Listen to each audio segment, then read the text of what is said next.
How's it going, everybody? My name is John, and today we're here to talk about your favorite and America's #1 artist, Taylor Swift. And we're going to talk about how she's going to sell more than any rapper and almost more than anybody has ever sold first week. And we're going to talk about why I'm a little bit upset with it. So let's break it down. What I'm going by is Billboard's website. If you Google the top 10 albums of all time, there's an article, I'll link it in the description, that says every album that is sold over 1 million first week. And these are the top 10 here. And I do apologize if you guys can't read some of my penmanship. That's mostly there for me for reference, but you guys can obviously use it as a visual too. But let's talk about how Taylor Swift could possibly break all these numbers, all right? Her last album, her last real fucking album, all right, was Midnights, which sold 1.1 million in the first week and 800,000 first day, right? So on 420, happy 420 everybody, hope you enjoyed it. There was an article that came out by Billboard that said Taylor Swift sold 1.4 million copies in the first day of sales, all right? So that already puts her right here. That'd put her at number 6, taking her own spot and knocking the Beatles out of the top 10. The Beatles' only entry in the top 10. Now, here's the caveat with that, all right? If you take a look at these top 10 albums, you have Adele, In Sync with number 2 and number 3. That's 2 separate albums. Eminem, got the Backstreet Boys. That's BSB right there. I didn't feel like writing that shit out. And then you have Taylor right here with 1989. And this is the re-release of 1989 with 1.3 million.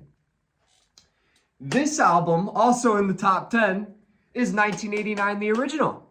So once Taylor comes in here, it'll bump the Beatles out, which wouldn't be as big of a deal if Taylor was coming in here but didn't have the re-release. So the re-release is really what's kicking the Beatles out. And it only beat it by less than 100,000 copies. They both sold 1.2. So if you're a Beatles fan, you love that classic revolutionary rock sound. You know, they did so much, had such a long run, classic album after classic album, year after year. Well, fuck you. You're out of the top 10. Never to be seen again. If Taylor sold 800,000 in the first day with the last album and sold 1.4, that's almost double, right? But I'm going to argue that instead of predicting the sales to be around 1.2 million, or not 1.2 million, around 2.2 million, that would be like the educated guess, which would put Taylor in between. She would break the NSYNC's number 2 and 3, all right? They'd break their back-to-back. Which, you know, who really gives a fuck about NSYNC? Let's be real. But I think Taylor will definitely move into the number 2 spot. Have you guys been on YouTube, Instagram, or even Apple Music? I wish I had my phone on me, but I'm using it to film. If you go on Apple Music and you go to the search fucking bar, before any of the other genres pop up, fucking rock, rap, hip hop, R&B, any of the other bullshit, the Taylor Swift album is the very first fucking section. For reference, right? Right there. Taylor Swift first before anybody else. If you're on Instagram and you're scrolling through the reels, you can block out certain words and phrases. And with that, I blocked out Taylor Swift with no spaces, TTPD, which is the abbreviation for the album. I'll scroll through Instagram and I'll still get fucking reels for it.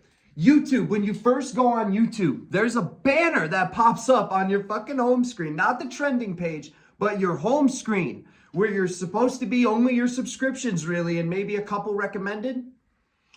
The Taylor Swift thing will pop up and it'll stay there every time you open it until you manually X that bitch out. So YouTube, Instagram, and Apple, go fuck yourself. I hate that you guys are promoting this so goddamn much, because it will possibly make Taylor take this number 2 spot.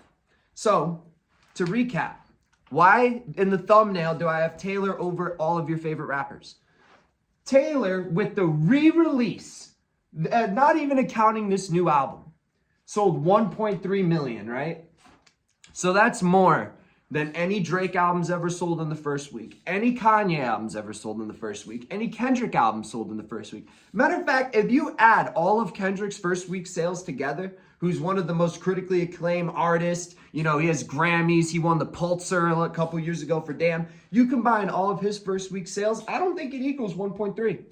I might be wrong, it's probably close, but I bet you it doesn't. The reason that I'm making this is because if Taylor keeps going on like this, she's gonna release a re-release of the fucking next album. I don't know what her next album is, but she's gonna release a re-release of it. Oh, by the way, I should mention Taylor has the 11th spot and the 12th spot. All right, on the top, after the top 10, just some honorable mentions. But I know she's got more re-releases to do, plus the actual album she's releasing. This list will be all fucking Taylor. So, my purpose of making this video, it's only Tuesday. There's a few days left in the streaming tracking. Don't stream it. It's gonna get enough streams on its own. If you guys wanna listen to it, you wanna review it, like fucking Ben Shapiro's gonna review it, fucking nerd-ass motherfucker, wait until after the first week. Because you guys just contributed to the Beatles getting knocked out. I'm sure Mr. Ben wouldn't fucking like that if I told him that fact. And you guys will continue to getting other people kicked out. R.I.P. Eminem for being the only rapper for selling more than Taylor Swift first week. That record's now about to go bye-bye. 1.4 first day, like she ain't gonna pass the Mathers LP. R.I.P. to that.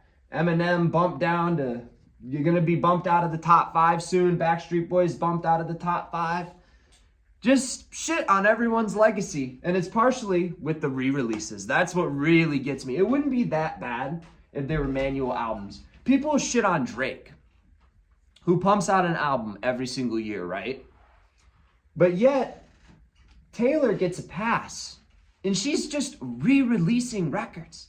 At least Drake puts out different records. I never thought I'd stick up for Drake, but let's say honestly, Nevermind, right? For all my hip-hop people out here.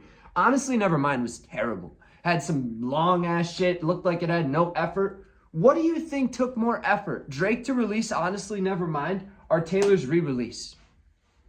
What took more effort and what sold more?